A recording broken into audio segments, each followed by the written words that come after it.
നമ്മളെ കേരളത്തിൽ ഇപ്പോൾ ഏറ്റവും വലിയ പ്രമുഖമായിട്ടുള്ള സ്ഥാനം മാധ്യമങ്ങളിലൊക്കെ കിട്ടിക്കൊണ്ടിരിക്കുന്ന ഒരു വിഷയം എന്ന് പറയുന്നത് ശബരിമല സ്വർണ്ണക്കൊള്ളയാണ്.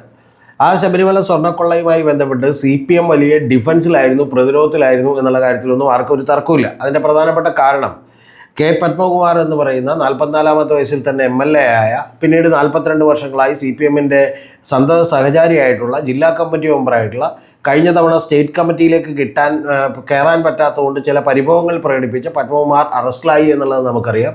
പിന്നെ വാസുവും അറസ്റ്റിലായി എന്നുള്ളത് നമുക്കറിയാം. അദ്ദേഹവും CPMൻ്റെ മെമ്പറായിരുന്നു, CPMൻ്റെ പ്രവർത്തകനായിരുന്നു.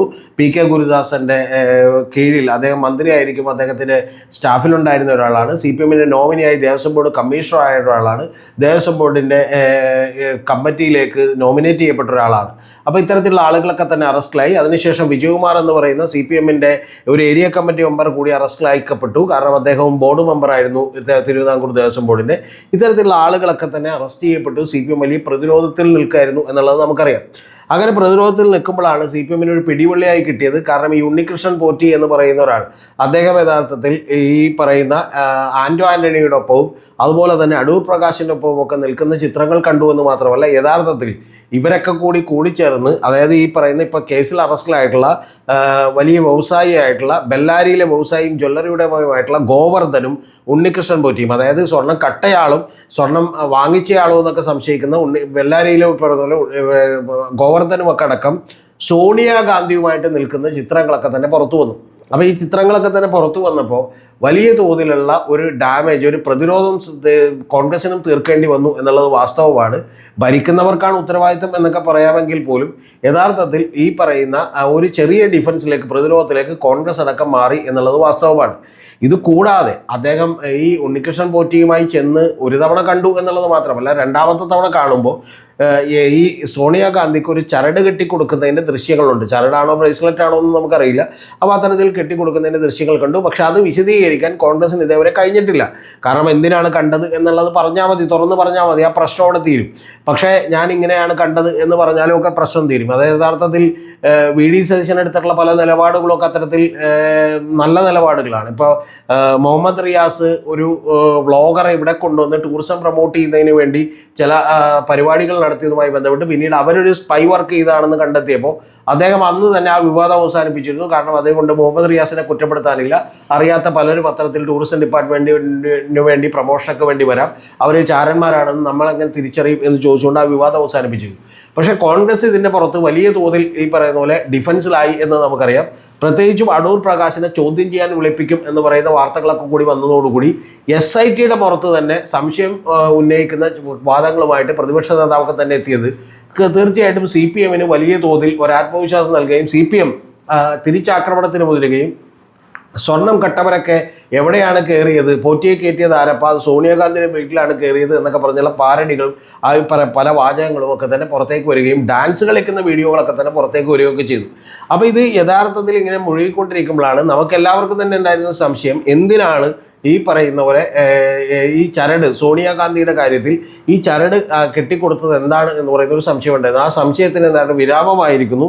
ആ വിരാമം ഇട്ടത് നമ്മുടെ ഗർജിക്കുന്ന സിംഹമായിട്ടുള്ള കോൺഗ്രസിനകത്തെ കഴിഞ്ഞ തവണ MLA സ്ഥാനത്തേക്ക് അസംബ്ലിയിൽ മത്സരിച്ച് തോറ്റുപോയ BRM ഷഫീറാണ്.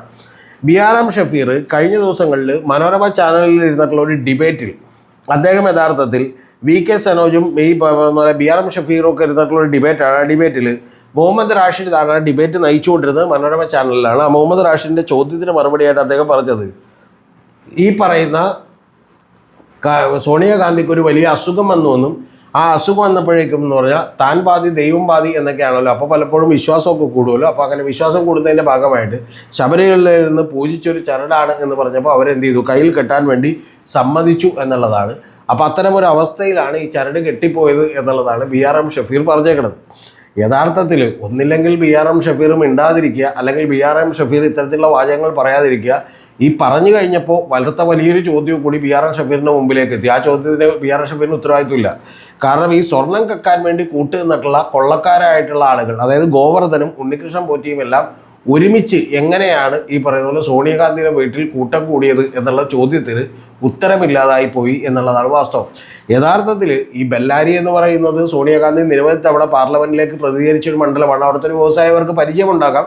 ഈ കേസിൽ എന്തായാലും സോണിയാഗാന്ധിക്ക് ഒരു തരത്തിലുള്ള ബന്ധവും ഉണ്ടാവില്ലെന്ന് നമുക്കറിയാം. പക്ഷേ യഥാർത്ഥത്തിൽ ഒരു സ്ട്രാറ്റജിക് മിസ്റ്റേക്കാണ് യഥാർത്ഥത്തിൽ BRM ഷഫീർ കാണിച്ചിട്ടുള്ളത്.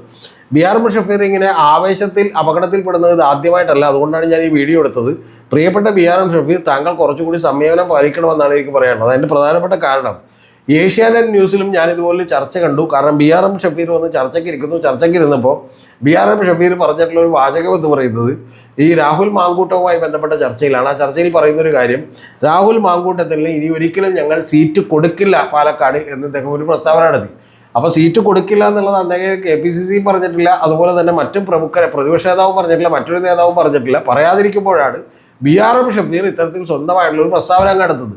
ആ സ്വന്തമായിട്ടൊരു പ്രസ്താവന നടത്തിയതോടുകൂടി പിന്നെ വെനു ചോദിച്ചു, അപ്പോൾ സീറ്റ് കൊടുക്കില്ല എന്ന് തീരുമാനിച്ചു. അത് ഇതേവരെ KPCC ഒന്നും പറഞ്ഞിട്ടില്ലല്ലോ എന്ന് ചോദിച്ചു. പിന്നെ ഒരു കണക്കിന് വീണെടുത്ത് കിടന്ന് ഉരുണ്ട് ഈ പറയുന്ന പോലെ ഒരു കണക്കിന് പറഞ്ഞു, നിങ്ങൾ തെറ്റിദ്ധരിച്ചതാണ്, ഞാൻ പറഞ്ഞത് അങ്ങനെയല്ല എന്നൊക്കെ പറഞ്ഞു.